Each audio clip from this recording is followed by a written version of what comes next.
এই, তুমি আমার দিকে একদম তাকাবে না। 1000বার তাকাবো। চোখ তুলে নিব তোমার।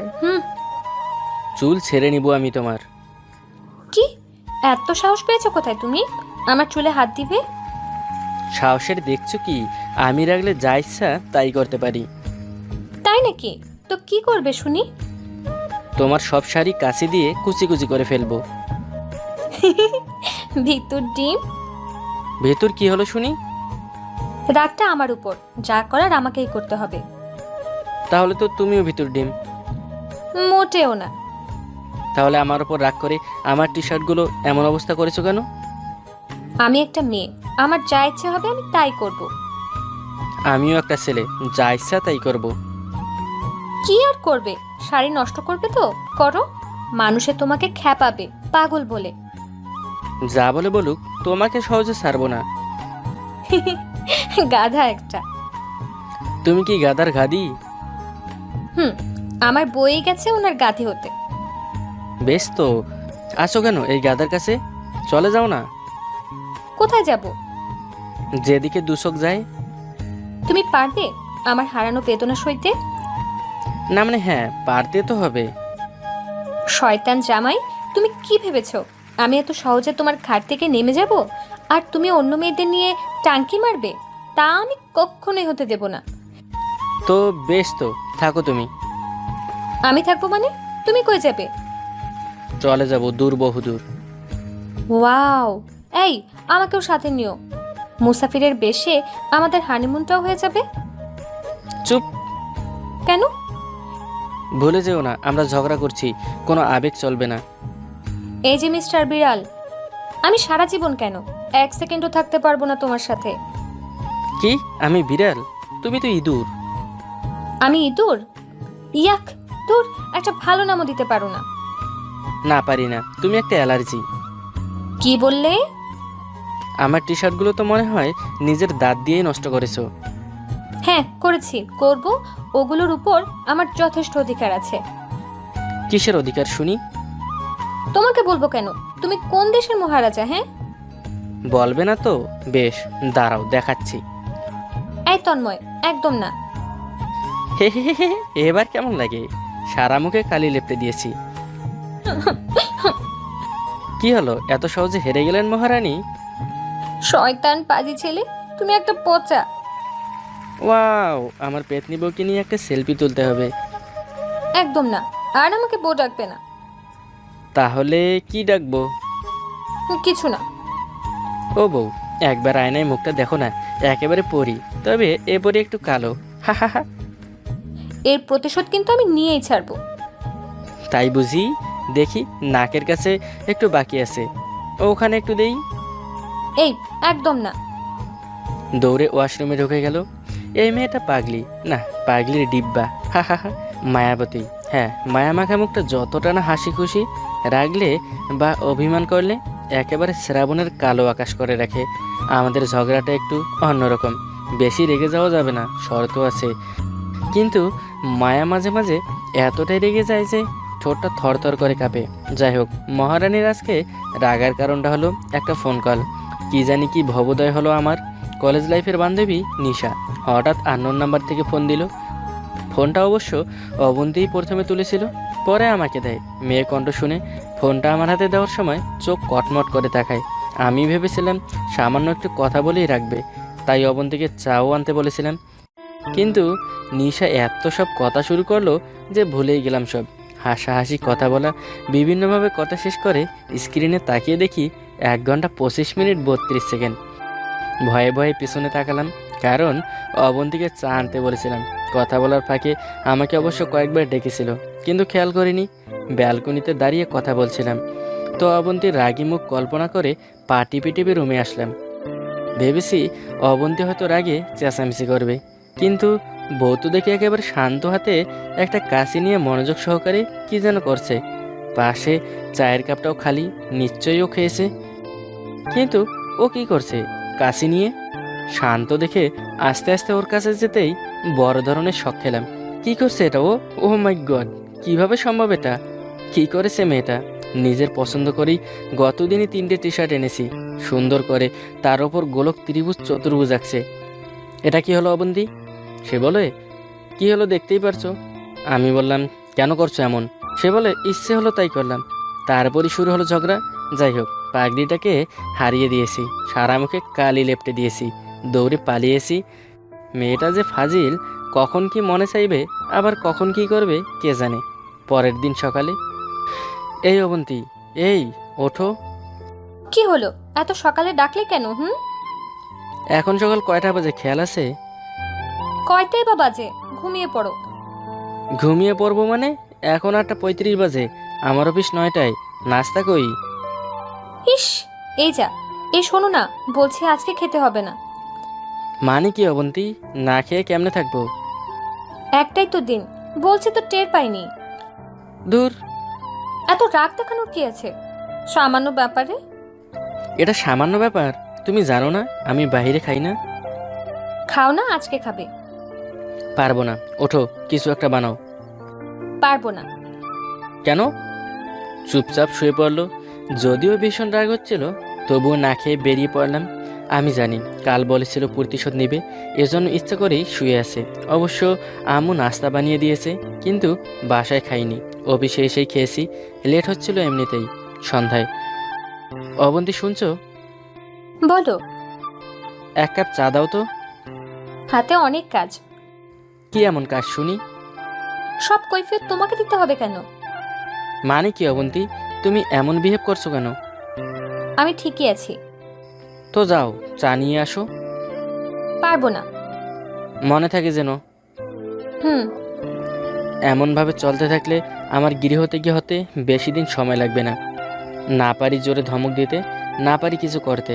কী বা করব? কিছু করতে গেলেই আম্মু আব্বু আমাকে ছেড়ে দেবে না। আদরে বৌমা তাদের, আমার অস্তিত্ব এখন নগণ্য। বন্ধুরা ঠিকই বলতো, বউ মানে প্যারা। 2 দিন পর সন্ধ্যায়, অবন্তি আলমারিতে কাপড় সাজাচ্ছে আর চোখে আমার দিকে তাকাচ্ছে। ইদানিং প্রায়ই তাকায় আমার দিকে, কারণ এখন যোগাযোগের মাধ্যম হচ্ছে চোখের ভাষা। না, সবার জন্য না, শুধু আমার আর অবন্তীর জন্য। গত 2 দিন অবন্তীর সাথে আরি, মানে ওর সাথে কথা হয় না। ওকে কখনো জ্বালাই না, খাবার দিতে বলি না, এমনকি নিজেই কথা বলে বন্ধ করেছি। ও অবশ্য বলার চেষ্টা করেছে, কিন্তু আমি পাত্তা দেই না। ভালোই যাচ্ছিল, কিন্তু আজ দেখি মায়াবতীর চোখ টলমল করছে। কারণটা হচ্ছে, আমার শ্যালক এসেছে ওকে নিতে। সকালেই বাপের বাড়ি যাবে। আমি খাটে বসে টিভি দেখছি আর গুনগুন করছি। হঠাৎ অবন্তি ছুটে এসে রিমোটটা নিয়ে টিভি অফ করে দিল। ছুঁড়ে ফেললো রিমোটটা। বোঝাই যাচ্ছে বউ আমার বেশ রেগে আছে। এই, আমার দিকে তাকাও। আমার কলার চেপে ধরে বলল অবন্তি। কথা না বলে হাত দিয়ে ইশারা করে বললাম ছেড়ে দিতে। আমি কি এতই খারাপ যে আমার সাথে কথা বলতে এত ঘৃণা লাগে তোমার? এই সারু, কি করছো? মুখ খুললাম। কি হয়েছে তোমার? হুম? নীরবে থেকে কি প্রমাণ করতে চাইছো? আমার আর কোনো প্রয়োজন নেই তোমার জীবনে, তাই তো?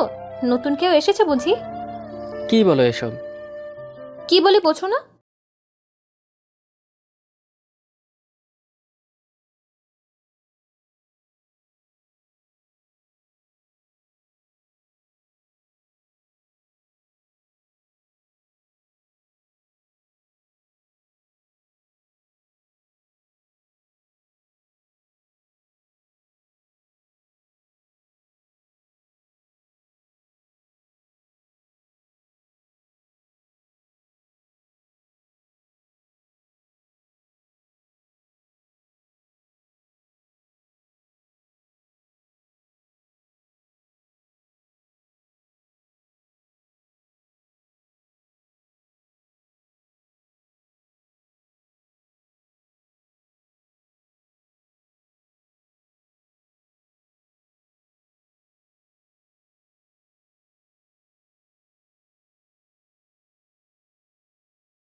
দেয়া অ্যালার্মে ভোরে ঘুম থেকে উঠে নজরুল সাহেবের মেয়ে নুসরাত বেগম। রমজান মাস ছিল, তাই সাহারি করার জন্য ভোরে ওঠা। রান্নাঘরে গিয়ে খাবারগুলো গরম করতে লাগলো, টেবিলে সবার জন্য খাবার বেড়ে রাখলো। পরে সবাইকে ডাকতে গেল, শ্বশুর শাশুড়িকে ডেকে ওঠালো। কিছুক্ষণ পরে আসলো তার নবাব সলিমুল্লাহকে ডাকতে, কিন্তু সলিমুল্লাহ কি আর এত সহজে ঘুম থেকে উঠবে? ডাকতে ডাকতে নুসরাত বেগমের মাথাটাই গরম হয়ে গেল। মাথা গরম না হয় কি হবে, এত টাকার পরও যদি ঘুম থেকে না ওঠে তাহলে রাগ হবে না তো কি হবে? বাল্ব চালু করে পাখাটা বন্ধ করে দিল যাতে গরমে উঠে যায়। এর কারণে 10 মিনিট পর আবার আসলো ডাকতে, কিন্তু এবার মুখে নয় হাত দিয়ে ডাকছে। মানে আগেরবার মুখে বলেছিল, কিন্তু এবার হাত চালাচ্ছে। নাকের মধ্যে ধরে জোরে ডাকলো। এক ডাকেই সলিমুল্লাহ লাফ দিয়ে উঠে বসে বিছানাতে। এই কি হয়েছে, ভূমিকম্প হলো নাকি? তাড়াতাড়ি উঠে ফ্রেশ হয়ে খাবারের টেবিলে আসো, না হলে সত্যি সত্যি তোমার উপরে দিয়ে ভূমিকম্প হয়ে যাবে। কথার পরে নুসরাত বেগম রুম থেকে চলে আসে। অন্যদিকে তার বাবা মাও খাবার টেবিলে বসে অপেক্ষা করছে। আর দেরি না করে তাড়াতাড়ি বিছানা থেকে উঠে ফ্রেশ হয়ে সবার সাথে গিয়ে বসলো। সবাই সেহরি শেষ করে ফজরের নামাজ পড়ে নেয়, কিন্তু সলিমুল্লাহ নামাজ না পড়ে বিছানাতে এসে পড়ে। বিছানায় শুয়ে ঘুমিয়ে পড়লো। একটু পর নুসরাত বেগম নামাজ আদায় করে ডাকতে আসলো তার নবাব সলিমুল্লাহকে। পরে নামাজ পড়ে নিল। এখন ঘুমোচ্ছে সবাই, এটা নতুন কিছু নয়, প্রতিদিনই হয়ে যাচ্ছে। যে ছেলেটা রোজা রাখতো না, নামাজ পড়তো না, তার কপালে এরকম একজন বউ জুটলেই হবে, একেবারে সোজা করে ফেলবে। আর হ্যাঁ, একে অপরকে ভালোবাসে বলেই এতটুকু আসতে পারা। তাদের বিয়েটা পারিবারিকভাবেই হয়। 2 বছর হয়েছে তাদের বিবাহিত জীবন। দুজন দুজনকে পছন্দ করত এবং সে পছন্দের কথা পরিবারকে জানায় এবং মেনে নেয় তাদেরকে। সকাল 9টা। আয় ওঠো, হুম, ওঠো, 9টা বেজে গেছে। আর একটু পর উঠি। ওঠো বলছি।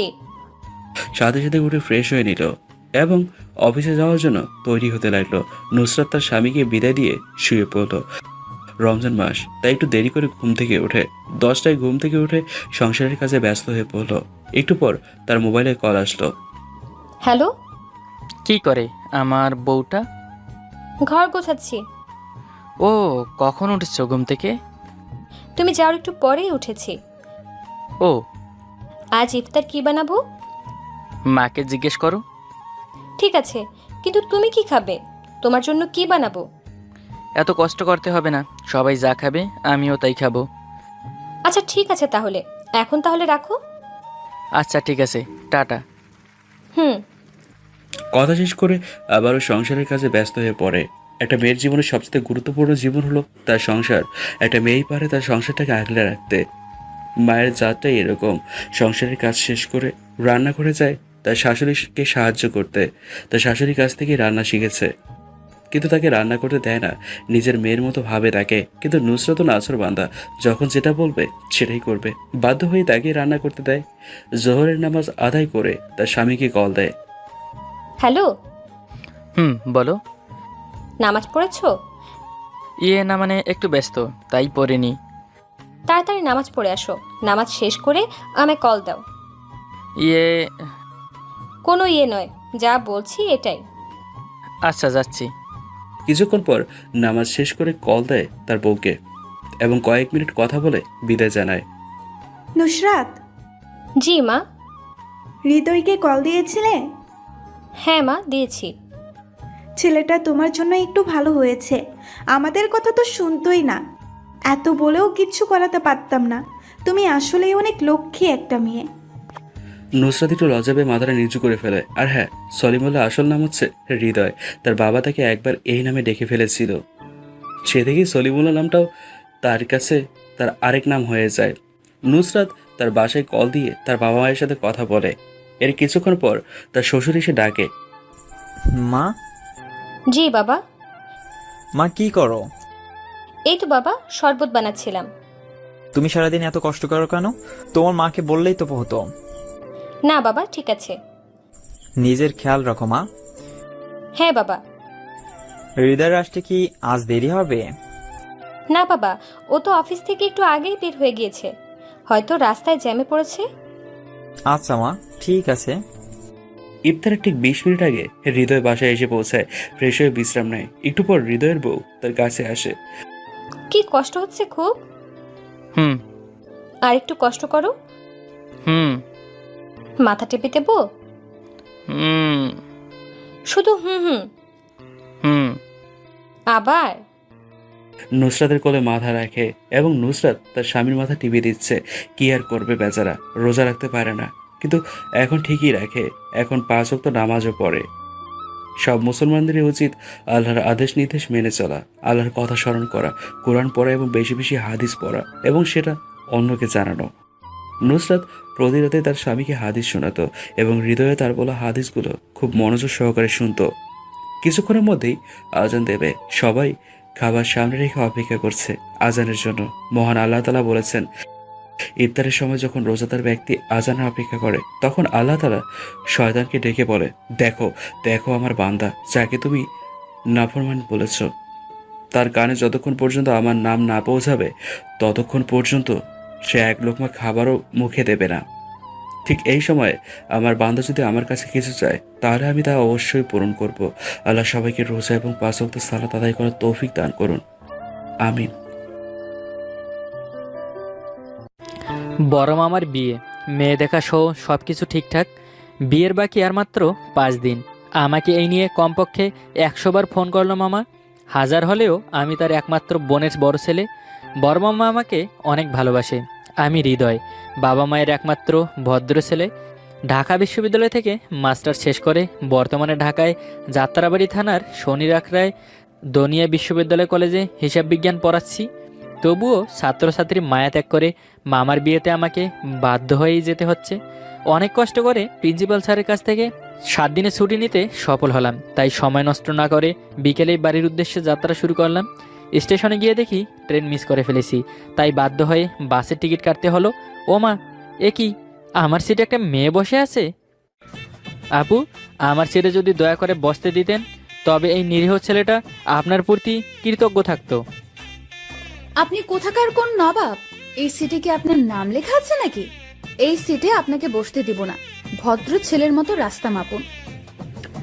বাবা গুরু বলেছেন, সোজা আঙ্গুলে ঘৃণা উঠলে আঙ্গুল বাঁকিয়ে কাজ শেষ করতে হয়। আমিও সেই রাস্তায় চলতে বাধ্য হব এখন। ওই মিয়া, কি করবেন? আমি একটা মেয়ে। আমার সাথে বেশি তর্ক করলে পুলিশ ডাকবো, থানায় মামলা করব তোর নামে। বাসের সব যাত্রী আমাদের দিকে এমনভাবে তাকিয়ে আছে যেন আমরা দুজন চিড়িয়াখানার কোনো প্রাণী। ওই মাইয়া, আমি কি তোর খালাতো মামা তো ফুপাতো ভাই লাগি নাকি যে আমাকে তুই তুগারি করছিস? ওই হেল্পার, মজা লও, আমার সিট খালি করতে বলো। কেউ কুত্তি হলে আমি তো আর কুত্তার মতো স্বভাব করতে পারি না। কি? আমি কুত্তি? তুই কুত্তা? তোর 14 গুষ্টি কুত্তা। অতবার হেল্পারের কথায় মেয়েটি সিট ছাড়তে বাধ্য হলো, কারণ সিটের পরিচিত মালিক আমি। যদিও অস্থায়ী সময়ের জন্য। মেয়েটির সিট ছিল আমার পাশেই। ব্যস্ত শহরের সবাই ব্যস্ত যে যার মতো। রাস্তায় এখনও অনেক জ্যাম, তবুও চলছে আমাদের বাস। অনেকটা পথ পার করেছি, এখন রাস্তায় কোনো জ্যাম নেই। রাতও প্রায় 11টা বাজে। বাসের প্রায় সবাই ঘুমাচ্ছে। হয়তো অনেক দিন শান্তিতে ঘুমায় না সবাই, কারণ ব্যস্ত শহরের ব্যস্ততায় একটু শান্তিতে ঘুমানো কঠিন। ইয়ারফোনে ডাক্তার জাকির নায়েকের বক্তৃতা শুনছিলাম আর এসব ভাবতেছিলাম। ওমা, হঠাৎ আমার কাঁধে শরীরের স্পর্শ অনুভব করলাম। সেই ঝগড়ুটে মেয়েটাকে এখন আমার কাঁধে মাথা রেখে ঘুমাচ্ছে। না, একটা কিছু করতেই হবে। সবাই তো ঘুমিয়ে, কেউ দেখবে না। আমি তো আর ফেসবুকের গল্পের কোনো নায়ক নই। আমি তো বাস্তবিক একজন, আর যা হবে বাস্তবিক কিছু একটা করতে হবে। তাই 7-5 না ভেবে কষে একটা থাপ্পড় বসিয়ে দিলাম মেয়েটার গালে। চরের শব্দে সবাই জেগে উঠেছে, মেয়েটাও জেগে উঠেছে এবং ভয়ে চিৎকারও দিয়েছে। আমি ততক্ষণে অভিনয়ের ঘুমে বিভোর। সবাই আবার ঘুমিয়ে পড়ল। মেয়েটা তখন গাল ডলছে আর আমার দিকে তাকিয়ে আছে। তাকিয়ে থেকে কি আর করবা চান্দু? এই হৃদয়কে মনে না থাকলেও আমার থাপ্পড়ের কথা সারা জীবন মনে থাকবে। সকাল 6টায় হেল্পারের ডাকে ঘুম ভাঙলো। ভাইয়া, আপনি আপনার গন্তব্যে চলে এসেছেন। ওমা, এ কি, মেয়েটা কোথায়?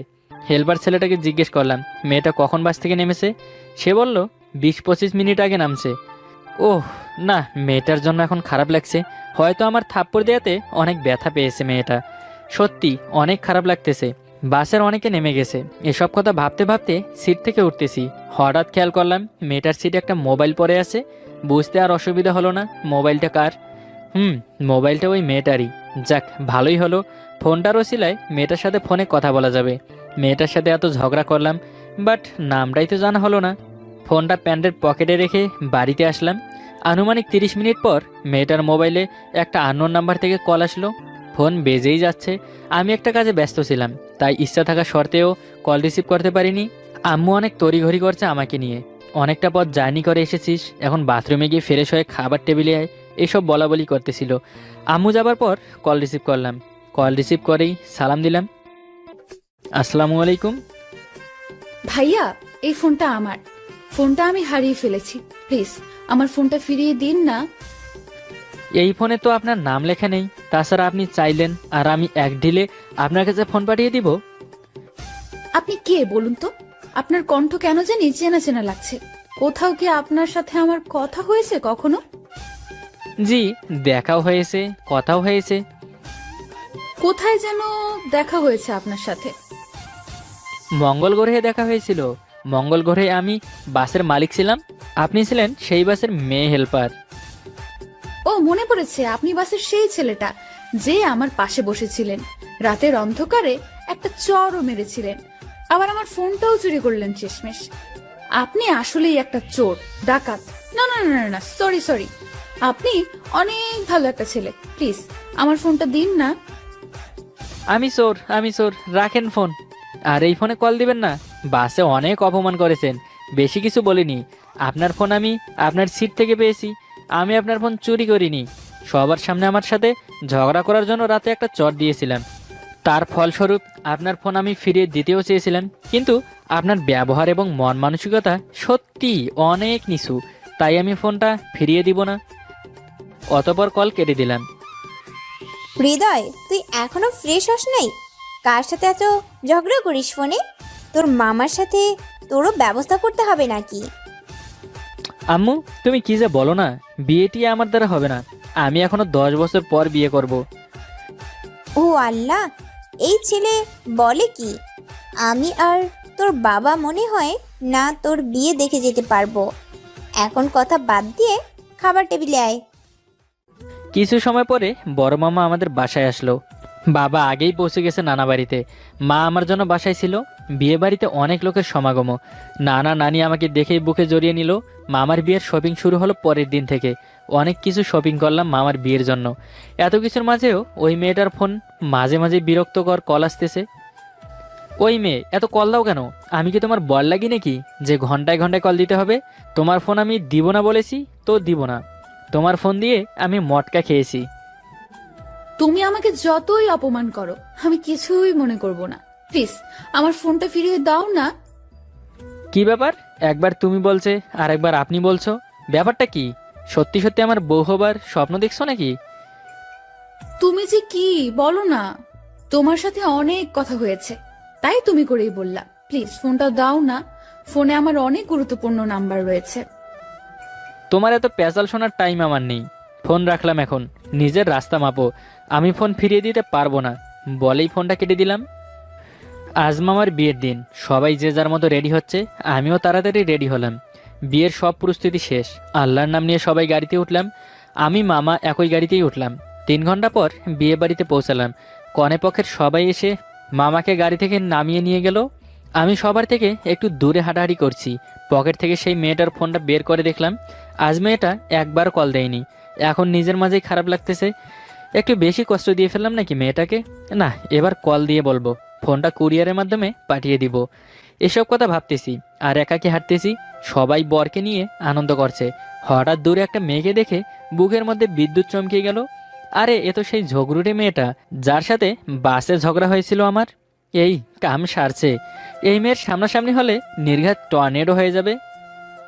হৃদয়, ওই হৃদয়, ওখানে একা দাঁড়িয়ে আছিস কেন? সবাই বাড়ির মধ্যে যাচ্ছে, তুই কি বাইরে একা দাঁড়িয়ে থাকবি নাকি? তাড়াতাড়ি আমার সাথে আয়। বরপক্ষের সবার সাথে আমিও কনের বাড়ির মধ্যে প্রবেশ করছি।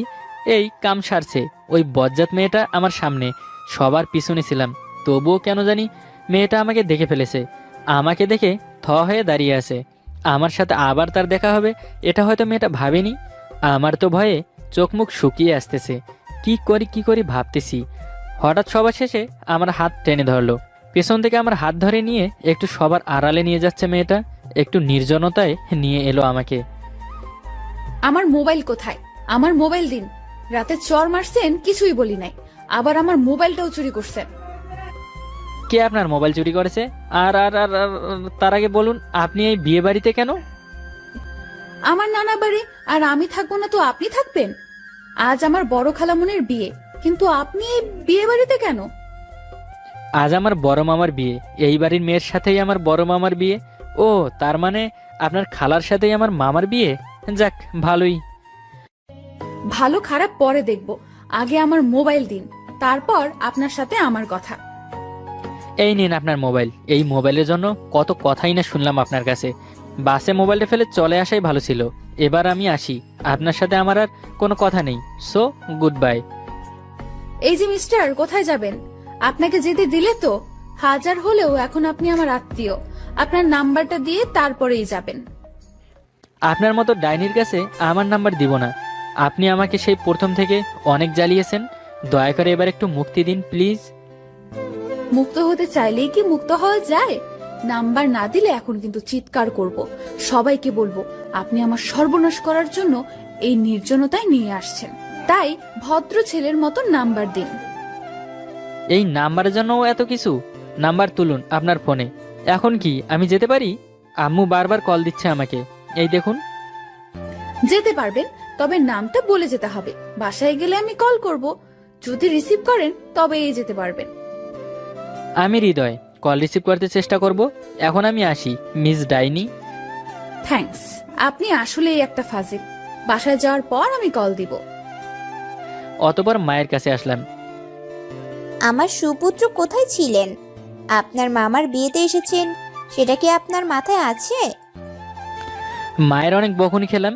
মেয়েটার ওপর এখন প্রচণ্ড রাগ হচ্ছে। বজ্জাত মেয়েটার জন্য বিয়ে বাড়িতে এসেও মায়ের বকুনি খেতে হলো। অবশেষে মামার বিয়ে সম্পূর্ণ হলো। পুরো অনুষ্ঠান জুড়েই মেয়েটা আমাকে ফলো করতেছিল। বিয়ের সব কাজ শেষে মামিকে নিয়ে আমরা বিয়ে বাড়ি থেকে বিদায় নিলাম। মামা ও নতুন মামিকে নিয়ে বাড়ি ফিরছি, আর ভাবতেছি বাড়ি গেলেই হয়তো মেয়েটার গরম গরম ঝালটক কথা শুনতে হবে। এসব কথা ভাবতেছি গাড়িতে বসে। এমন সময় আমার মোবাইলে আননোন নাম্বার থেকে মেসেজের শব্দে ভাবনার ঘোর ভাঙলো। মেসেজ ওপেন করলাম, দেখি কিছু লেখা নেই। তাই মেসেজ দেওয়া নাম্বারে কল দিলাম। বাড়ি পৌঁছানোর পর রিং হওয়ার সাথে সাথে কল রিসিভ হলো। হ্যালো, কে বলছেন? দুলা ভাই, আমি নিশি। আবার একটা ছেলে হয়েছে, বাড়ির সবাইকে বলো। আমি তো টেনশনে পড়ে গেলাম। বিয়ে করলাম না, বউ পেলাম, সাথে বোনাস হিসেবে একটা ছেলেও পেলাম। আজও এক প্যারায় পড়লাম তো। মনে মনে ভাবতেছি এসব। দুলা ভাই, কথা বলছেন না কেন? ছেলেটা আপনার মতোই হয়েছে। হায় আল্লাহ, এই মেয়ে বলে কি? আমি তোমার দুলাভাই নই। তোমার কোথাও ভুল হচ্ছে। এই প্যারার মধ্যে আবার কে কল দিচ্ছে বারবার? ফোনে কথা বলছি এই অপরিচিত মেয়ের সাথে, এর মাঝে আবার আরেক নাম্বার থেকে বারবার কল আসছে। হ্যালো, আসসালামু আলাইকুম। ওয়ালাইকুম সালাম। তা মিস্টার, এত সময় কার সাথে কথা বললেন? প্রেমিকা বুঝি ওই মেয়েটা? এই আপনিও না, প্রেমিকা নয়, অপরিচিত এক মেয়ে ফোন দিয়ে তার দুলাভাইকে খুঁজতেছে। তার বোনের নাকি ছেলে হয়েছে, সেই খবর তার দুলাভাইকে দিতে গিয়ে আমার নাম্বারে ভুলে ফোন এসেছে। বিয়ে না করেই বউ ছেলে একসাথে? আপনি বউ বাচ্চা নিয়ে সুখী হন। আপনি কথা পেঁচাচ্ছেন কেন? বললাম তো রং নাম্বার। আমি অনেক ক্লান্ত, কথা বলতে পারবো না, ফোন রাখি। ওকে, আজ আর জ্বালাতন করছি না, কালকে আপনাদের ওখানেই আসতেছি, কথা হবে অনেক। ভালো থাকেন। বিছানায় শোবার পর আবার সেই প্রথম আননোন নাম্বার থেকে কল। না, আজ মনে হয় ফোনের জ্বালায় শান্তিতে একটু ঘুমাতেও পারবো না। কল রিসিভ করলাম। হ্যালো, সাথে সাথেই ওপাশ থেকে সরি ভাইয়া, তখন একটা নাম্বার মিস হয়ে আপনার নাম্বারে মেসেজ যায়। আমি ভাবছিলাম দুলাভাই কল দিয়েছে। দুলাভাইয়ের নাম্বারের সাথে আপনার নাম্বার প্রায় সবই মিলে যায়, শুধু শেষের সংখ্যা বাদে। অনেক ডিস্টার্ব করছি, সরি। ইটস ওকে আপু। পরের দিন মেয়ের পক্ষ থেকে সবাই আসলো। আমি কাজ নিয়ে বিজি। ওই তো সেই মেয়েটাও এসেছে। খাওয়া দাওয়া শেষে আমি মেয়েটাকে নির্জন এক জায়গায় নিয়ে গেলাম। আসলে আমার এত কেয়ার শেয়ার অর্থটা কি? তাছাড়া আমি আপনার নামও জানি না। আমি সাবরিনা অর্পা, ঢাকাতে অনার্স করছি ফিন্যান্স বিষয়ে। আমি কথা বেশি বাড়াতে চাই না। হৃদয় আমাদের পরিচয় হঠাৎ করেই হয়েছে। যেহেতু আমাদের পরিচয় হঠাৎ করেই হয়েছে, আমাদের মাঝে অনেক ঝগড়া তর্ক হয়েছে, কিন্তু আগামীকাল তোমাকে আবার দেখার পর থেকে আমি কাল সারা রাত ঘুমাতে পারি নাই। এখন বলো আমাকে ভালোবাসো কিনা। আমাকে একটু সময় দাও। ওকে, কতদিন? দেখতে দেখতে মামার বিয়েও শেষ, আমার ছুটিও শেষ, কালকে আবার ঢাকা যাব। এখন পর্যন্ত সিদ্ধান্ত নিতে পারলাম না, তাই ভাবলাম ঢাকা গিয়েই জানাবো অর্পাকে আমার সিদ্ধান্ত। এই কয়েকদিনের মধ্যে আমরা কেউ কারোর সাথে যোগাযোগ করিনি, ভাবলাম এবার ট্রেনেই যাব। তাই ট্রেনের টিকিট কাটলাম, ট্রেনে উঠলাম, ট্রেন ছাড়লো, নিজের সিট খুঁজতেছি। আমার সিট পড়েছে জানালার পাশে, কিন্তু আজও আমার সিটে একটা মেয়ে বসা। আপু, এই সিটটা আমার। মেয়েটা আমার দিকে তাকাতেই আমার শরীরের মধ্যে 420 ভোল্টেজের বিদ্যুৎ চমকে গেল, কারণ মেয়েটা আর কেউ ছিল না, মেয়েটা ছিল অর্পা। আজও তুমি আমার সিটে, কিন্তু তুমিও আজ ঢাকা যাচ্ছ, তা ট্রেন দিয়ে কেন? এ তো কয়েকদিন হয়ে গেল, তুমি একটিবারও কল দিলে না। কলেজও খুলবে কাল, বাসে যায়নি, ঝগড়া করার মানুষটি নাই, তাই ভাবলাম একাকি ট্রেনে যাই। কিন্তু সেই তোমার সাথে দেখা হয়েই গেল। আজ আর ঝগড়া করব না, তোমার সিটে তুমি বসো। আরে না, তুমি ওখানেই বসো, আমি আজ তোমার সিটে বসি। অনেকটা সময় চুপচাপ দুজনে, নীরবতা ভেঙে অর্পা বলছে, তারপর আমার কথার কি ভাবলে? আমি অর্পার চোখের দিকে তাকিয়ে আছি। না, এই চোখে যে ভালোবাসা খুঁজে পেয়েছি তা এত সহজে হাতছাড়া করা যাবে না, ভাবলাম আর কি। ঝগড়া মারামারি বা আমার পা টেপার জন্য হলেও তো একজন দরকার, তাই তোমাকে না হয় সেই পোস্টের চাকরিটাই দিলাম। অমনি বুকের ওপর মিষ্টি ভালোবাসার নরম হাতের কিল। হৃদয়, তুমি এখনো শোধরালে না। যাই, আজ থেকে আমিও তোমার অফিসের সেই পোস্টের চাকরির ভার নিলাম। এভাবেই নতুন করে পথ চলা শুরু হলো আমাদের। হয়তো মৃত্যু ব্যতীত আমাদের কেউ আলাদা করতে পারবে না, কারণ আল্লাহ আমাদের এই সত্যিকারের ভালোবাসার পাশে আছেন। হয়তো অনেক বেশি ভালোবেসে ফেলেছি এই ঝগড়ুটে মেয়েটাকে, তার সাথে এখন আমার নতুন পথ চলা। আসলে সত্যিকারের ভালোবাসাগুলো এমনই হয়, মিষ্টি রাগ অভিমান ঝগড়া লেগেই থাকে। সবাই ভালো থাকুন ভালোবাসার মানুষের সাথে। ধন্যবাদ সবাইকে।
জি না, আমি সরি বলেছি।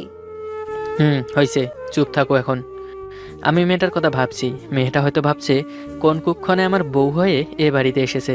ভাবুক, যা মন চায়। আমি এখন আরও সামনে যাব। গলার সুরে কৃত্রিম বিরক্তি ফুটিয়ে বললাম, তোমার কোনো ইয়ে ছিল, মানে ওই যে কি থাকে না, কি যে বলে, বয়ফ্রেন্ড নাকি? মেয়েটা চোখ বড় বড় করে আমার দিকে তাকিয়ে আছে। আতকু, বাদ দাও, জানি তোমার এসব থাকবে না। তুমি তো আর দেখতে বিশ্ব সুন্দরী না। কি বলতে চান আপনি? আমি দেখতে খারাপ? জানেন আমি জীবনে কতটা প্রেমপত্র পেয়েছি? 348টা। জীবনে একটা প্রেমও করিনি আমার ভবিষ্যৎ জামাইয়ের কথা ভেবে। আর এমন একটা জামাই হলো আমার। মেয়েটা এক নিঃশ্বাসে কথাগুলো বলল, বলেই কান্না শুরু করে দিল। কান্না করছে তো করছে, থামার কোনো নাম নেই। আমি বিরক্ত হবার ভান ধরে বললাম, তোমার মাথায় আমি সত্যি সত্যি এই লাঠিটা ভাঙবো।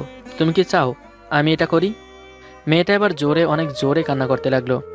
আমি এবার হাতে লাঠিটা নিয়ে এগিয়ে গেলাম। মেয়েটা হাউমাউ করে কান্না করতে লাগলো, চোখে ভয়ঙ্কর ভয়। আমি তার সামনে গেলাম, যাওয়া মাত্রই চোখ বন্ধ করে ফেললো। আমি আর হাসি থামাতে পারলাম না, হো হো করে দানবের মতো হেসে উঠলাম। আমার জীবনে আমি এভাবে হাসিনি। সোজা দৌড়ে গিয়ে দরজা খুললাম, তারপর কোনো দিকে না তাকিয়ে ছাদের উদ্দেশ্যে পা বাড়ালাম। দরজা খুলতে সবাই হুড়াহুড়ি করে আমার রুমে ঢুকে পড়লো। আমি তো হাসতে হাসতে মরে যাব এই অবস্থা। ছাদে এসে এত হাসছি যে কেউ দেখলে ভাবে আমি বোধহয় পাগল হয়ে গেছি। বাসায় কি হচ্ছে বা এরপর কি হবে তা ভাবতেই তো আমার পুরো হাসিতে দম বন্ধ হবার উপক্রম হচ্ছে।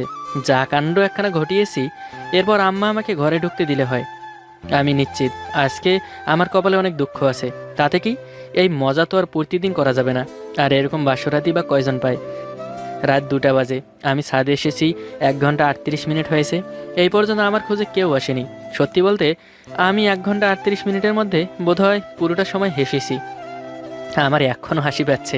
নিচে নেমে আসলাম, দরজায় টোকা দিতেই দেখি রাকিব দরজা খুলে দিয়েছে আর আম্মা গম্ভীর মুখে ড্রয়িং রুমে বসে আছেন। কিন্তু একটা জিনিস যেটা ওনার হাতে খুবই বেমানান, সেটা হচ্ছে আমার 3 ইঞ্চি মোটা আর 2 হাত লম্বা লাঠিটা। আমাকে দেখে আম্মা লাফ দিয়ে উঠলেন। ওনার এই অগ্নিরূপ দেখে আমি বুঝে নিলাম আমার আজকে নিস্তার নেই। আম্মা রেগে গেলে আমি একটা জিনিস করি, আর এতে আমার রাগ পানি হয়ে যায়। আমি আমার সেই পুরনো কিন্তু কাজের ফর্মুলাটা ব্যবহার করে ফেললাম। আমি বাচ্চাদের মতো করে হেসে ফেললাম। ব্যাস, এতেই কেল্লা ফতে। আম্মা নিজে হেসে দিলেন আমার সাথে। তারপর বললেন, তুই এটা কোথায় পেলি? রাকিব এনে দিয়েছে। আম্মা রাকিবের দিকে লাঠি নিয়ে এগিয়ে গেলেন আর আমি চললাম আমার বউয়ের কাছে। রুমে গিয়ে আবার দরজা লাগিয়ে দিলাম বিকট শব্দ করে। আমি যে রুমে এসেছি সেটা জানিয়ে দিলাম মেয়েটাকে। বিছানার উপরে গিয়ে বসলাম। মেয়েটার চোখ মুখ শক্ত করে আমার দিকে তাকিয়ে আছে। আমি আমার ক্ষেত্রে যে ফর্মুলা ব্যবহার করেছি সেটা এখানেও করলাম। মেয়েটা আমার হাসি দেখে হো হো করে হেসে উঠল। আমি ভাবতে লাগলাম আমার এই হাসির জন্য বোধ হয় খুন করেও মাপ পেয়ে যাব। কীরকম অ্যাক্টিং করলাম? আপনি তো অস্কার পাওয়ার যোগ্যতা রাখেন, কিন্তু আপনার উপর কেউ অস্কার ছুঁড়ে মারছে না কেন বুঝতে পারছি না। তোমরা মেয়েরা আসলেই বোকা। আমি জীবনেও ভাবিনি আপনি আমাকে এভাবে ভড়কে দিবেন। আমি তো উল্টো আপনাকে ভড়কে দেওয়ার ফোন দিয়ে আসছিলাম। তাই নাকি?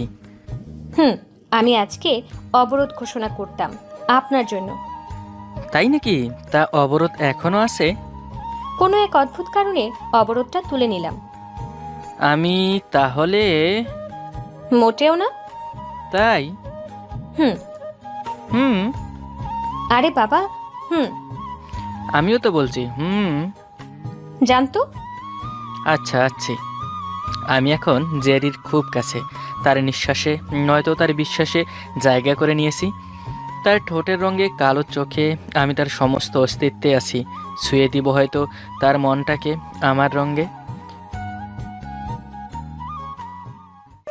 দেখুন, আপনার প্রতি আমার কোনো ইন্টারেস্ট নেই। মায়ের জিদের জন্য বিয়েটা করতে হয়েছে। আপনি আমার বাবা মায়ের খেয়াল রাখলেই চলবে। বাসরাতে ঢুকেই কথাগুলো বলে বিজয় বারান্দায় চলে গেল। আফরিনা অবাক হয়ে তাকিয়ে রইল। এটা মোটেও আশা করেনি আফরিনা। রাগে ফুলে উঠেছে আফরিনা। বিজয়কে ধরে ইচ্ছে মতো পিটাতে মন চাচ্ছে আফরিনার। বিয়ে করবি না তো বাবা মাকে বললেই পারতি। আমার জীবনে বুলডোজার চালানি কেন? কিছুদিন পর এক রেস্টুরেন্টে। বলিস কি, তোর সাথে ভালো করে একবার কথাও বলেনি? কথা বলো তো দূরে থাক, একবার ভালো করে তাকাইনি পর্যন্ত। উর্বি হাসতে লাগলো। তা দেখে আরফিনের গা চলে উঠল, গলা টিপে ধরল। Sorry sorry sorry. হাসি বন্ধ কর। ওকে। এখন কি করব? আইডিয়া থাকলে বল। উকিলের সাথে দেখা কর। তোর সাহস তো কম না, তুই আমার সংসার ভাঙার বুদ্ধি দিচ্ছিস। আরে ছাড়, ফান করলাম। রাগে আমার মাথা নষ্ট আর তুই ফান করছিস। সরি বাবা, তোর কিসের আইডিয়া লাগবে? ওকে হাতের মুঠোয় আনবো কিভাবে সেই আইডিয়া। হাই রে কপাল, সবাই ছেলে পটায় আর তুই হাজবেন্ড পটাবি? দেখ, বিয়ে তো ছেলে খেলা নয়। তাছাড়া আমার সাথে আমার বাবা মায়ের মান সম্মানও জড়িয়ে আছে। তা ঠিক, শোন, একটাই উপায় আছে। বল। তারপর অর্পি কিছু টেকনিক দিল। বিজয় সবার সামনে আফরিনার সাথে স্বামীর মতোই আচরণ করে, কিন্তু আড়াল হলেই অচেনা মানুষের মতো আচরণ করে। আফরিনার পুরো পরিবারের সাথে মিলেমিশে চলে। প্রতিদিন সকালে বিজয়ের ঘুম ভাঙার সাথে সাথেই আফরিনা চা নিয়ে হাজির হয়। চুলগুলো হালকা ভিজা ও ছড়ানো থাকে। না চাইতো বিজয় কিছুক্ষণের জন্য চোখ ফেরাতে পারে না। আফরিনা কাশিতে বিজয় সে দৃষ্টি ভাঙিয়ে দেয়। একদিন আফরিনা ইচ্ছে করেই বিজয়ের শার্টের বোতাম ছিঁড়ে রেখেছে। বিজয় শার্ট পরেছে। আফরিনা আয়নার সামনে বসে সাজতেছে। বিজয় বারবার সেই দিকে তাকাচ্ছে আর শার্ট পরছে। হঠাৎ খেয়াল করলো শার্টের একটা বোতাম নেই। বিজয় সুই সুতা খুঁজতে লাগলো। কিছু লাগবে? সুই সুতা। কেন? আরফিনা সুই সুতা বের করে শার্ট পরা অবস্থাতেই বোতাম লাগাতে লাগলো। শার্টটা খুলে দিলে ভালো হয় না? আপনার লেট হয়ে যাবে। একটু সাবধানে, লেগে গেলে তো আবার বিপদ। চুপচাপ দাঁড়িয়ে থাকুন, নয়তো লেগে যাবে। বিজয় চুপচাপ দাঁড়িয়ে রইল। আরফিনা বোতাম লাগিয়ে দিল। বিজয় আরফিনাকে এই প্রথম এত কাছ থেকে দেখল। আরফিনা বিজয়ের মা বাবার প্রতি যথেষ্ট দায়িত্ববান। যা দেখে বিজয় খুবই খুশি। মেয়েটা একবারও কোনো অভিযোগ করেনি। কিছুদিন পর বিজয়ের বাবা আরফিনা ও বিজয়কে কক্সবাজারে ঘুরতে পাঠালো। আরফিনা ইচ্ছে করেই বিজয়ের কাঁধে মাথা রেখে ঘুমিয়ে পড়ল। বিজয় হোটেলে এসে দুটো রুম নিল। আরফিনা তো রেগে মেগেই আগুন, মুডটাই অফ হয়ে গেল। আরফিনা রুমে যে ঘুমিয়ে পড়ল। বিকেলে বিজয় এলো। কি চাই? আপনি কি রাগ করেছেন? কই না তো। বিজয় বুঝলো যে আরফিনা রেগে রয়েছে। ভাবলাম সমুদ্র সৈকত দেখতে যাব। জান না, ধরে রেখেছে কে? একা যেতে ভালো লাগছে না। রাস্তা থেকে কুকুর ধরে সাথে নিয়ে যান। বাড়াবাড়ি হচ্ছে কিন্তু। আপনি বাড়াবাড়ি দেখছেন কি? বিজয় চলে এলো। হোস্টেলে সিং ক্রিয়েট করা উচিত নয়। বিজয় সমুদ্রের পাড়ে চলে এলো। এ কি, আরফিনা এখানে? আপনি এখানে? আপনি আসতে পারলে আমি পারবো না কেন? বাপরে, কি ঝগড়াটে মেয়ে। কি বললেন? কিছু না। চুপচাপ পাশে দাঁড়িয়ে রইল। ছ্যাঁকা খেয়েছেন কয়টা? জি। ছ্যাঁকা কয়টা খেয়েছেন? আমি প্রেমই করি না। নারী বিদ্বেষী নাকি? উল্টাপাল্টা কথা বলছেন কেন? আপনার ব্যবহার দেখেই বোঝা যায় হয়তো ছ্যাঁকা খেয়েছেন, নয়তো নারী বিদ্বেষী। বুঝেছি, আপনাকে পাত্তা দেই না তো, তাই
আমাকে বলছেন? জি, আপনার নাম রানা না? জি, আপনি কিভাবে জানেন? আমি তো আপনাকে দেখেই চিনেছি। আমি নিশি। সুইট নেম, কিন্তু আপনারে আমি চিনি না। ফাজলামি করেন? আরে আমি আদ্রিতা নিশি। বাহ, এটা আরও সুইট নেম, কিন্তু এই নামে কাউকে আমি চিনি না। দেখেন, ফাজলামি করবেন না। আমি কিন্তু এখন চলে যাব। খাবার অর্ডার দিয়েছেন কিছু? দিয়েছি। এবার বলেন, আপনি মোহাম্মদ ফেরদৌস রানা না? জি, আপনি ঠিক ধরেছেন। তাহলে এতক্ষণ ফাজলামি করতেছিলেন কেন? আপনার নিজের ওপর কত কনফিডেন্স আছে দেখলাম। দেখা হয়ে গেছে, জি। এবার চলেন। কই যাব? পালাবো আর কি। কি করবেন? পালাবো। কি? পালাবো। বাসায় জানে? পাগল নাকি? বাসায় জানবে কিভাবে? বাসা থেকে তো আমি ওই খ্যাত লোকটার সাথে বিয়ে দিয়ে দিচ্ছিল। কোন খ্যাত লোক? ওই যে আপনাকে ফেসবুকে বললাম না, সাব্বির নাকি কি যেন ওর নাম। সাব্বির সাহেবের সমস্যা কি? ভোটকা নাকি মাথায় টাক? আরে না, আমি তো ওনারে দেখিই নাই। নাম শুনলেই তো খ্যাত খ্যাত লাগে। আবু জোর করে ওই বেটার নাম্বার ফোনে সেভ করে দিছে। নজরুল সাহেবের নিকনেম ছিল দুঃখু মিয়া। শুনতে পুরাই খামার খামার লাগে। তারপরেও স্মার্ট জেনারেশনে পোলাপান ওনার গান রে র্যাপ করে শুনি। এক্সকিউজ মি, কাকে রেপ করে? কাকে রেপ করবে? আপনি যে মাত্র বললেন। আরে আমি র্যাপ গানের কথা বলছি। র্যাপ গান চেনেন না? ধরেন কেউ যদি আপনার পিঠে পিস্তল ঠেকিয়ে বলে, হারামজাদা গান গা, গান বন্ধ হইলেই তুই খতম, তখন আপনি যে গান গাইবেন সেটা হলো রেপ। যেমন, তোরা সযধ্বনি কর তনি তর কাল বৈশাখী ঝড়, তোরা সযধ্বনি কর। এটা র্যাপ গান? হ্যাঁ, এর মাঝে পিস্তল গোতা খেয়ে ইয়ো ইয়ো করলেই র্যাপ হয়ে যাবে। ফেসবুকে আপনাকে দেখে বোঝা যায় না আপনি এত কথা বলেন। আপনি আমাকে ফেসবুকে কোন গলিতে দেখেছেন? আরে প্রপিক দিছেন না, পেছনের দিকে হলে কি হইছে, আমি ঠিক আপনাকে চিনে ফেলেছি। বাহ, আপনার বুদ্ধি তো চরম। একেবারে সেই লেভেলের। পিছনের দিকে ছবি দেখে সামনে দিয়ে চিনে ফেলেছেন। চলেন, যাবেন না? খেয়ে যাই। আচ্ছা, আমি বললাম আর আপনি চলে আসলেন। আমার ঠিক বিলিভ হচ্ছে না। আপনার নক্কাটা আছে? জি, কেন? নক্কাটা থাকলে একটা চিমটি দিয়ে দেখতেন, তাহলে বিলিভ হতো। নখ বড় থাকলে দেওয়ার দরকার নেই। সেটার দরকার নাই। আচ্ছা বলেন তো, আপনার সাথে আমার কয়দিন কথা হয়েছে? এই তো গত সপ্তাহে আপনাকে নক দিলাম। আসলে গতকালকে রাত্রে আব্বুর সাথে ঝগড়া করেই আপনাকে মেসেজ দিয়ে বলেছিলাম এখানে দেখা করার জন্য। আমি ভাবছি আপনি আসবেন না, তারপরেও রিস্ক নিলাম। আমি এখন পর্যন্ত যতগুলো নিশি নামের মেয়েকে চিনি, তাদের সবারই মাথার তার 2-4টা ছিঁড়া। তাই নাকি? কয়জন নিশিকে চেনেন আপনি? আপনি সহ একজন। আমার কিন্তু সত্যিই মাথার তার ছিঁড়া। উল্টাপাল্টা কিছু বললে কামড়িয়ে দিব। আগে কাউকে কামড়াইছেন? অনেকজনকে। তাদের জলাতঙ্ক রোগ হয়েছে? না। তাহলে ঠিক আছে। আচ্ছা, আপনি তো আমাকে ফেসবুকে দেখেছেন, তারপরেও চিনেন নাই কেন? আপনাদের মেকআপ বহুত একটা কাজের জিনিস। এটার কারণে মেয়েদেরকে একদিন ইংল্যান্ডের রানী ভিক্টোরিয়ার মতো লাগে, তো আরেকদিন আমেরিকার রানী মিশেল ওবামার মতো। আমাকে আজকে কেমন লাগছে? থাপ্পড় পুরো মেকআপ চেনেন? না তো। এই মেকআপ করলে আপনার কেউ থাপ্পড় দিলেও গালি লাগাবে না, সব আটা ময়দার ওপর দিয়ে যাবে। এই যে মিস্টার, আপনি কিন্তু আমাকে ইনসাল্ট করতেছেন। আমি কিন্তু এত মেকআপ করি না, আমি এমনিতেই অনেক সুন্দর। পারলে গালে হাত দিয়ে দেখেন। গালে হাত দিলে সাব্বির সাহেব যদি রাগ করে? সাব্বির রাগ করবে কেন? যদি করে? করলে করবে। খাবার এসে গেছে, আপনি এখন খেয়ে বিদায় হন। কালকে ঠিক সন্ধ্যা 7টায় এখানে থাকবেন, পালানোর জন্য রেডি হয়ে। ঠিক আছে? ঠিক আছে। আপনার নাম্বারটা দেন তো। নাম্বার দিয়ে কি করবেন? আরে পালানোর প্ল্যানিং করতে হবে না ফোনে, বেকুব কোথাকার। একটা মেয়ে একটা ছেলের নাম্বার চাইবে, এটা ঠিক মিলে না। তাহলে আপনি আমার নাম্বার নেন, 01941। নিয়েছি। এবার ফোন দেন। কেন? যাতে আপনার নাম্বারটা আমি পাই। চেয়ে নিতে তো খারাপ লাগে। বাহ, কি বুদ্ধি আপনার। দেখেছেন ওই ব্যাটা কত হারামি, আমাকে কল দিচ্ছে। কোন বেটা? ওই যে সাব্বিররা, আব্বু আমার নাম্বারটা দিয়ে দিছে মনে হয়। আহালে, আপনি কল দিচ্ছেন না কেন? দিচ্ছি তো। কই দিচ্ছেন? আমি দেখতেছি সাব্বির কল দিচ্ছে। ঠিক দেখেছেন, সাব্বিরই কল দিচ্ছে। সাব্বির? ও মাই গড, ও মাই গড। আচ্ছা আপনি সাব্বির না তো? আমারও তো তাই মনে হচ্ছে। তাহলে ব্যাপারটা কি হলো? আপনি সাব্বির, আপনি রানা? জি, আসলে হয়েছে কি, ওয়েট, আমি গেস করতে পেরেছি। আপনি প্রথমে নীল আহমেদ রানা নাম দিয়ে ফেসবুকে আমার সাথে কথা বলেছেন, দেন আপনি আব্বুর কাছে বিয়ের প্রপোজাল পাঠাইছেন। M I right? হাফ চামচ ভুল হয়েছে। বিয়ের প্রপোজাল আমি পাঠাই নাই। আম্মু আমার আইডিতে আপনার ছবি দেখে পছন্দ করেছে, তারপর আপনার আব্বার কাছে প্রপোজাল পাঠাইছে। ইউ মিন আপনার আম্মু আপনার আইডিও চালায়? আই মিন আমাদের আম্মু আমাকেও চালায়। আমাদের আম্মু মানে? আপনার আমার ইকুয়াল আমাদের। আমার আম্মু কেন হতে যাবে? কারণ বিয়েটা হচ্ছে। আপনি কিভাবে জানলেন? আমার আম্মুকে আপনি চিনেন না? উনি আপনাকে পছন্দ করেছেন মানে আপনাকে বিয়ে করতেই হবে। আমি কিন্তু রান্না পারি না। আমার অনেক দিনের শখ, একজন রান্না না পারে মেয়েকে বিয়ে করব। কেন? বিয়ের পর আম্মু বউকে রান্না শেখাবে, ভাবতেই আনন্দ লাগতেছে। সো সুইট, আমি রাজি। আমিও। বিয়ের পর আম্মু বউকে রান্না শেখাবে, বাহ কি মজা। এই অবনি, আগামীকাল না তোর ভর্তি পরীক্ষা, আর তুই ঘুমাচ্ছিস? আরে মা, রাতে ঘুম হবে না বলেই তো। আচ্ছা ঘুমা, আর তোর বাবা তোকে গাড়িতে তুলে দিতে যাবে। ওকে, আমি অবনী।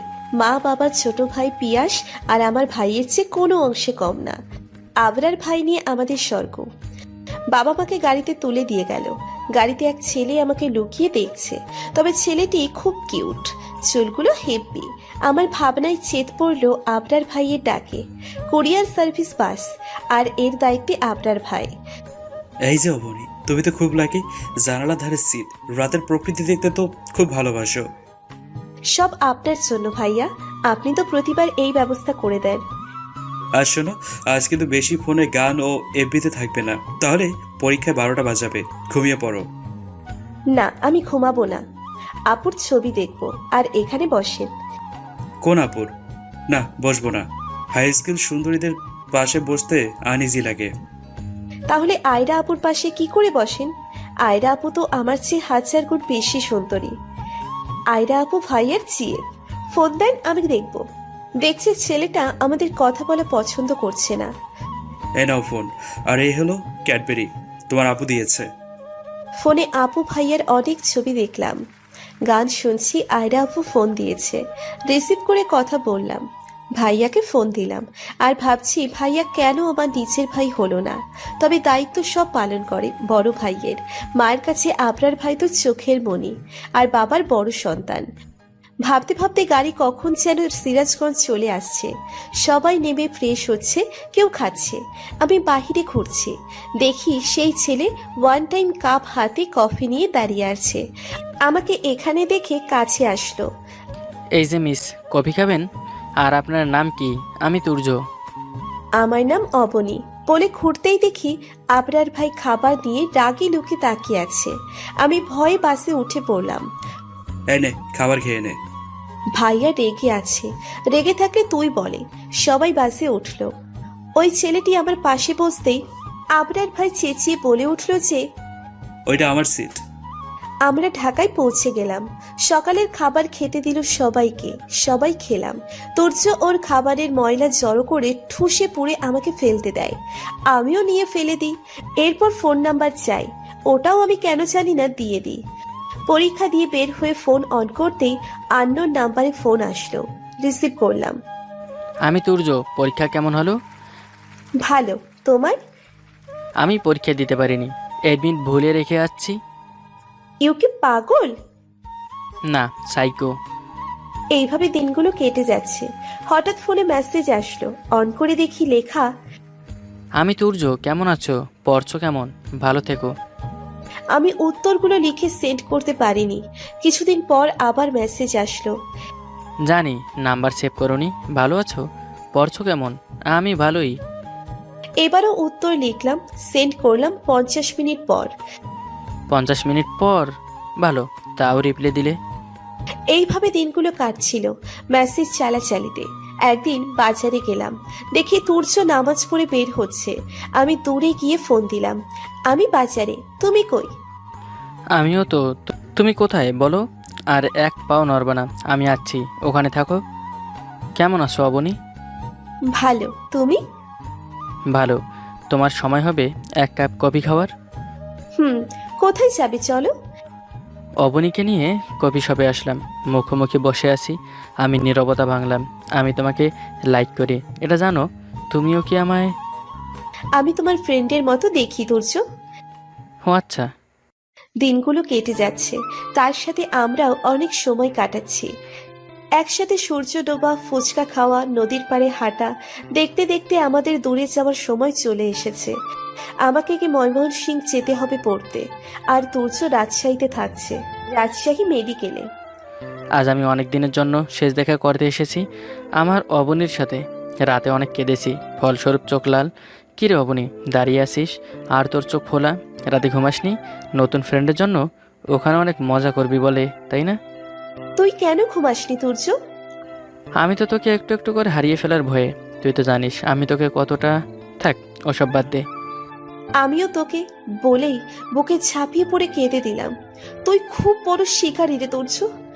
তা না হলে এই অবনীকে বলেই তুর্যের বুকে ইচ্ছে মতো কিল মেরে চলছি।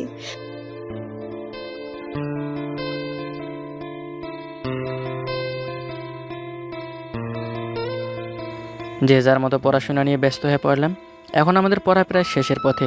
আজ খুব বৃষ্টি হচ্ছে, আর আমার পিচ্চি পরিটা বৃষ্টিতে ভিজতে খুব ভালোবাসে। আমার জন্য ভিজতে পারে না, আজ একটু ভিজাই যায়। ফোন দেই। হ্যালো পিচ্চি পরি, একটু তোমার ম্যাচের ছাদে যাও তো। আজ আমার বৃষ্টি বিলাস করব, বেশি ভিজবা না, মনে থাকবে তো? আর প্রতিটা ফোঁটা মনে করো আমিও মনে করব প্রতিটি ফোঁটা তুমি। বেশি ভিজবে না, এসে ফোন দিবা। কাল পিচ্চি পরির জন্মদিন, এবার নতুন কিছু করতে হবে। সকালে ফোন অফ করে ময়মনসিংহের উদ্দেশ্যে রওনা দিলাম। 3টায় পৌঁছালাম, তারপর আমার কাজে ব্যস্ত হয়ে পড়লাম। আমার জন্মদিনে একবারও তুর্য আমায় উইশ করলো না, আমিও ফোন দিব না। এখন রাত 10টা হয়ে গেল, তাও উইশ করলো না। এত রাতে আবার কে ফোন করছে? দেখি তুর্য কলিং। হ্যালো। একটু নিচে নামো না প্লিজ প্লিজ প্লিজ, জানি কষ্ট হবে, তবুও ম্যানেজ করো। দেখছি বলে রেখে দিয়ে ম্যানেজ করে নিচে আসলাম। দেখি হাদারাম আমার পছন্দের সাদা শার্ট আর জিন্স প্যান্ট পরে দাঁড়িয়ে আছে। পিচ্ছে পরি, চোখটা একটু বোঝো তো। বলি চোখ বুঝলাম। এবার খোলো। খুলে দেখি আমার চারপাশে জোনাকিরা তাদের অপরূপ যাতনা দেখাচ্ছে। আমি তো হা হয়ে উপভোগ করছি। পিচ্ছে পরিটা মুখ বোঝো, নইলে জোনাক মুখে ঢুকে যাবে। এই জন্য আমায় উইশ করনি না? বিকেলে এসেছি, এগুলো করতে দেরি হয়ে গেল। আর কাল তো একেবারে চলে যেতে হবে, পড়া তো শেষ। আমার আর পিচ্ছে পরির জন্মদিন ভালো করে আমরা কাটাবো। আজ তুর্যের জন্মদিন, তাই নেভি ব্লু কালারের শাড়ি পরেছি, হাতে নীল চুড়ি, হালকা মেকআপ নিয়ে বেরিয়ে পড়লাম। দূর থেকে দেখি হাদারাম দাঁড়িয়ে আছে, নেভি ব্লু পাঞ্জাবি পরা। কিরে, তোকে বলিনি যে আটা মাখবি না? তুই তো এমনিতে আটার বস্তা। চল রিক্সায় ঘুরবো আজ। রিক্সা কিছু দূর যাওয়ার পর অ্যাক্সিডেন্ট হয়। তুর্য আমায় ঢেলে ফেলে দেয়। অনেক পরে আমার সেন্স ফেরে। আমি তুর্যকে খুঁজতে থাকি। মা বলল যে ও আইসিইউতে আছে। আমি ছুটে গেলাম ভাঙা হাত নিয়ে। আমি পাশে বসে কান্না করছি। কখন যে চোখের পানি ওর মুখে পড়ছে আমার খেয়াল নেই। কে যেন ভাঙা গলায় বলছে যে, আমি স্যালাইন আর খাবো না। কাঁদছিস কেন? আমার কিচ্ছু হয়নি। তুই এমন কেন করলি? নিজে বিপদের মুখে পড়লি আমায় বাঁচিয়ে। আমি বারবার এমন করব, কারণ আমি যে তোমাতে বিভোর, সারা জীবন তোমাতে বিভোর থাকতে চাই। থাকিও। আমিও যে তোমাতে বিভোর থাকবো সারা জীবন ভোর। সবাই দোয়া করুন আমরা যেন সুস্থ হয়ে বিয়ে করতে পারি। আপাতত বিদায়, ধন্যবাদ সবাইকে। রাতে নাকি তোমাদের পরীক্ষার রেজাল্ট বের হয়েছে?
আসলে আমার ল্যাব ক্লাসে লেট হয়ে যাচ্ছে। আমি ক্লাস শেষ করে এসে আপনাকে সরি বলে যেতাম। কি? আমি মেয়ের কথায় পুরো শক, আর মেয়ে সেই দৌড়ে চলে গেল। এই প্রথম কোনো মেয়ে কলেজে আমার সাথে এমন করলো। ভাবলাম মেয়েটার পিছু নেই, কিন্তু মেয়েটার দৌড়ের গতি আমার চিন্তার গতির থেকে ফাস্ট, তাই আর মেয়েটাকে পেলাম না। আমি আমার ক্লাসে গেলাম। ওয়াটার অ্যান্ড রিসোর্স সাবজেক্টে ক্লাস চলছে। আমি পিছনের দরজা দিয়ে চুপচাপ গিয়ে বসলাম। ক্লাসে মনোযোগ দেওয়ার আগে নীলাকে খুঁজতে লাগলাম। আমি তো ভাবলাম মেয়েটা হয়তো 2 দিনে অনেক কষ্ট পেয়েছে, কিন্তু আপাতত নীলা তৃতীয় সারির একটা চেয়ারে বসে ক্লাসের ভালো ছাত্র তুষারের সাথে কথা বলায় ব্যস্ত। সত্যি কথা বলতে এটা দেখে কেন যেন কষ্ট হয়নি। কোনো এক বড় ভাই বলেছে, যদি তোমাকে কেউ ভালোবাসে আর সে যদি হারিয়ে যায় তাহলে তোমার অনেক কষ্ট হবে, কিন্তু যদি তোমার সাথে কেউ প্রেমের নাটক করে আর প্রয়োজন শেষ ওর নাটকও শেষ করে চলে যায়, তাহলে মনে করো তুমি মুক্ত বিহঙ্গে সুখ পাবে। আমিও হয়তো মনে সুখ পাচ্ছি, তবে বেচারা তুষারের জন্য কষ্ট হচ্ছে, কারণ ওরেও কয়েকদিন পর পর বাবু ডাকতে ডাকতে একদম বাবু বানিয়ে ছাড়বে। ক্লাসটা শেষ করে আমি কলেজটা শুধু শুধু ঘুরতেছি, ওই ধাক্কা মেয়েটাকেই খুঁজতেছি, কারণ ওর থেকে আমি একটা সরি পাওনা আছি, এটা যে নিতে হবে, কিন্তু কোথাও খুঁজেই পাচ্ছি না। এভাবে কয়েকটা দিন চলে গেল। একদিন কলেজের লাইব্রেরিতে বসে বই পড়ছিলাম। প্রায় 2 ঘন্টা হলো পড়ছি। হঠাৎ পাশের সিটে একটা মেয়ে বলে উঠল, আচ্ছা, আপনাকে দেখে কলেজের বড় ব্যাচের স্টুডেন্ট লাগছে। আমাকে কি এই রচনামূলক প্রশ্নটা বুঝিয়ে দিতে পারবেন? হুম। বইটার দিকে তাকিয়ে উত্তর দিলেও ওই মেয়ের মুখের দিকে তাকিয়ে মনে পড়লো, আরে এটা তো সেই মেয়ে। আমি কোনো কথা না বলে চুপচাপ ওকে ওর সমস্যা বুঝিয়ে দিলাম। তারপর আবার নিজের পড়ায় মনোযোগ দিলাম। মেয়েটা লাইব্রেরি থেকে বের হলে না হয় কথা বলবো। পড়ার মাঝে দিয়ে কখন যে সময় চলে গেল খেয়ালই ছিল না। এমনকি পাশে থেকে মেয়েটাও চলে গেল, এটাও বুঝতে পারিনি। দ্যাট, মেয়েটার নামটাও জানা হলো না। তবে মেয়েটা অতিরিক্ত পড়ে। এত বই পড়ে কি হবে বুঝি না। রাতে ছাদে বসে গিটার বাজাচ্ছিলাম, তখনই মেয়েটার কথা মাথায় আসলো। অচেনা অজানা এক মেয়ে, তবু ওর প্রতি আমার এত কৌতূহল কেন? ওই মেয়েকে এত জানতে মন চাই কেন?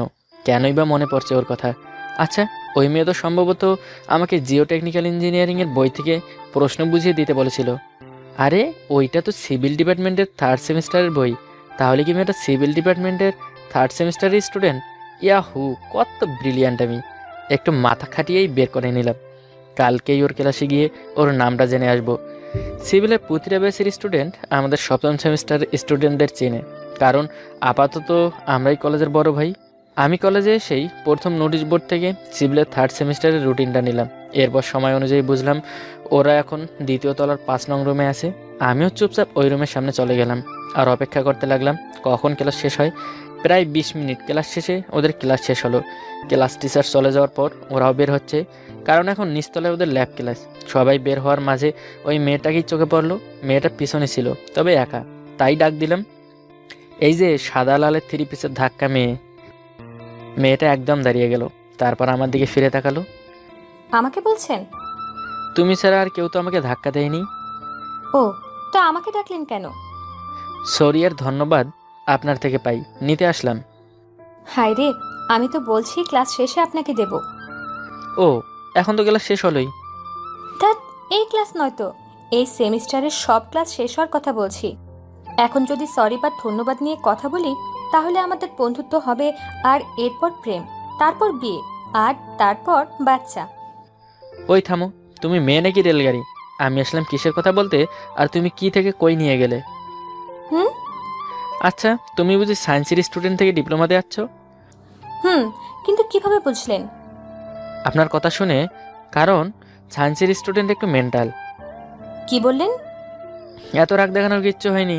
সায়েন্সের স্টুডেন্ট বেশি ঘুমকাতুরিও হয়, আর সেই টাইপের অগোছালো। ওই, এভাবে আপনি সায়েন্সকে নিয়ে কিছু বলতে পারেন না। পারি, 100 বার পারি, কারণ আমিও সায়েন্সের স্টুডেন্ট ছিলাম। ওকে। ইস, আমার ল্যাব ক্লাস লেট হয়ে গেল। যাও, কিন্তু নামটা তো বলে যাও। যেভাবে আমি কিসে পড়ে জেনে নিলেন, সেভাবে নামটাও জেনে নিন, তবে নিজের পড়াশোনার ফাঁকি না দিয়ে। পাগলি। দৌড়াতে দৌড়াতে কথাগুলো বলে গেল। আমি আর লেট না করে অফিস রুমে গেলাম আর সিভিলের 3rd সেমিস্টারের খাতা বের করলাম। যেহেতু আমি সিভিলেরই স্টুডেন্ট, তাই কোনো সমস্যা হয়নি। নামের সাথে নাম্বার ফ্রি, এই বছরের গার্লফ্রেন্ড, আর বাপে মানলে বউ। রাতে পড়ার টেবিলে বসে ম্যাডাম মনুর কথা মনে পড়ছে, কারণ ওর নাম মনু, তাই ফোনটা দিয়েই দিলাম। হ্যালো, কে বলছেন? বাবা, কত পড়তে পারো বলো তো? কে বলছেন সেটা বলেন। প্রশ্নের উত্তর দিতে হয়, উল্টা প্রশ্ন করতে নেই। যাকে আজ বললে পারলে নামটা জেনে নিতে। আমি তো নামের সাথে নাম্বারটাও নিয়ে নিলাম। বাহ, তো এটা কি ফোন দেওয়ার টাইম? তাহলে কখন ফোন দিব বলে দাও। আপনিই বলেন কখন ফোন দিতে চান। সকালে দিই 7টায়, ওই সময় আমি ঘুম থেকে উঠবো। না, আমি 5:30টায় ঘুম থেকে উঠি, পড়তে বসি। কথা বললে সমস্যা। ও আচ্ছা, 9টা থেকে 2টার ভেতর তো তুমি কলেজেই থাকবে, তখন তো আবার ক্লাস আছে। তাহলে দুপুর 3টায় দেই।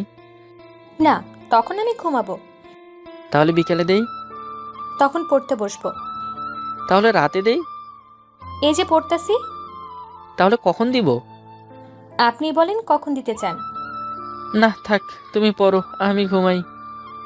রাজ সাহেব, একটু পড়াশোনায় সিরিয়াস হন, নয়তো আর এত সকাল সকাল না ঘুমিয়ে ঠিক 11:30টায় ঘুমিয়ে পড়বেন। এখন রাখি। ওয়েট, তুমি আমার নাম জানলে কেমন করে? বাই। এক প্রকার রহস্য রেখেই ফোনটা কেটে দিল। আজব একটা মেয়ে। ওকে জানতে হলে হয়তো ওর অজানার মাঝেই এই আমিটাই হারিয়ে যাবে। না, এখন একটু পড়তে বসি। অনু তো বললই পড়ার জন্য সিরিয়াস হতে। সকালে ঘুম ভাঙতেই নিজেকে পড়ার টেবিলে আবিষ্কার করলাম। মানে আমি পড়তে পড়তে একদম ঘুমিয়ে পড়েছি। এরপর কলেজে গিয়ে নিয়মিত ক্লাস, আর অনুর পাশে বসে লাইব্রেরিতে বই পড়া চলছে। যদিও মাঝে মাঝে ওর দিকে তাকিয়ে থাকি, তবুও অনু বোঝে না। আজব পাবলিক। দেখতে দেখতে কয়েকটা মাস কেটে গেল, আর আমাদের বিদায় অনুষ্ঠানও চলে আসলো। 8ম সেমিস্টার তো ইন্টার্নের জন্য কলেজে থেকে চলে যাব, তাই বিদায় অনুষ্ঠান এবারই। কলেজটাকে কত সুন্দর করে ছোটরা সাজিয়েছে। আমাদের ব্যাচের সবাই সাদা রঙের টি শার্ট পরলাম এবং প্রতিটা টি শার্টে নিজেদের স্বাক্ষর করলাম। কত আনন্দ, কিন্তু ভেতরটা ফেটে যাচ্ছে। সবাই রং মাখামাখির পর আমি সবার থেকে একটু আলাদা হয়ে এসে দাঁড়ালাম। হঠাৎ পিছন থেকে কেউ এসে গালে রং লাগিয়ে দিল। পিছনে ফিরে দেখি অনু। তবে ওরে আজ বেশ লাগছে। এই প্রথম কলেজ ড্রেস বাদে শাড়িতে দেখলাম। রাজ সাহেবের বুঝি মন খারাপ? জানি না, তবে 4 বছর যাদের সাথে কাটালাম তাদের আর দেখবো না, এটা ভেবে কষ্ট হচ্ছে। এটা কিন্তু বাস্তবতা, সবাইকে মানতে হবে। হুম। আচ্ছা, তা রাজ সাহেব, আপনার 7ম সেমিস্টারের পরীক্ষার প্রস্তুতি কেমন? চলে একরকম। কি বলেন এসব? জানেন না এই সেমিস্টারের থেকে 25% নম্বর যোগ হবে? হুম। শুধু হুম? আপনি এমন বাজে লেখাপড়া করলে আমাদের ভবিষ্যৎ কি হবে? আপনাকে কম করে হলে 3.80 এর উপর রাখতে হবে। আমাদের ভবিষ্যৎ মানে? বুদ্ধু, আপনি তো দেখছি অযথায় 7ম সেমিস্টারে চলে এসেছেন। একটু মাথা খাটালেই বুঝে যাবেন। অনু আমার দিকে তাকিয়ে হাসতে হাসতে চলে গেল। অনেকটা রহস্য নিয়ে আমাদের শব্দটা বলে গেল, হায় রে মনু, আমি এত ভালোবাসা কই রাখমু। আমি আর একা একা না থেকে সবার সাথে মাস্তিতে যোগ দিলাম। সবাই সবাইকে রং মাখালাম। এক পর্যায়ে নীলাকেও বন্ধু হিসেবে মাখাতেই হলো। আজ খবর পাইছি নীলার নাকি তুষারের সাথেও ব্রেকআপ হয়েছে। মেয়েটার যে আরও কতজনের সাথে রিলেশন হবে সে নিজেও হয়তো জানে না। এর মাঝে 7ম সেমিস্টার শেষ হলো। এখন বন্ধুরা পছন্দ অনুযায়ী জায়গায় ইন্টার্নি করার জন্য অ্যাপ্লিকেশন করছে। 7ম সেমিস্টার গত সেমিস্টার থেকেও খুব ভালো গেছে। ভালো একটা রেজাল্টের আশা করা যায়। তবে পরীক্ষার মাঝে অনু আমাকে নিচ থেকে ফোন দিয়ে বক বক করতো আর বলতো, এত পড়াশোনা করলে মাথা নষ্ট হবে, তাই মাঝে মাঝে একটু আমার সাথে কথা বলবে। তবে কথা বলা শেষ করে আবার পড়তে বসবে। ওরে বাবা, কি তার শাসন। যা হোক, আশা করি রেজাল্টটা ভালো হবে। রেজাল্টের পরেই যদি ভালো হয়ে যায় বাবাকে বলে দিব ওর কথা। দেখা যাক কি হয়। আপাতত আপনারা বিদায় হন। দেখা হবে নতুন কোনো গল্প নিয়ে সামনের কোনো দিনে। ধন্যবাদ সবাইকে।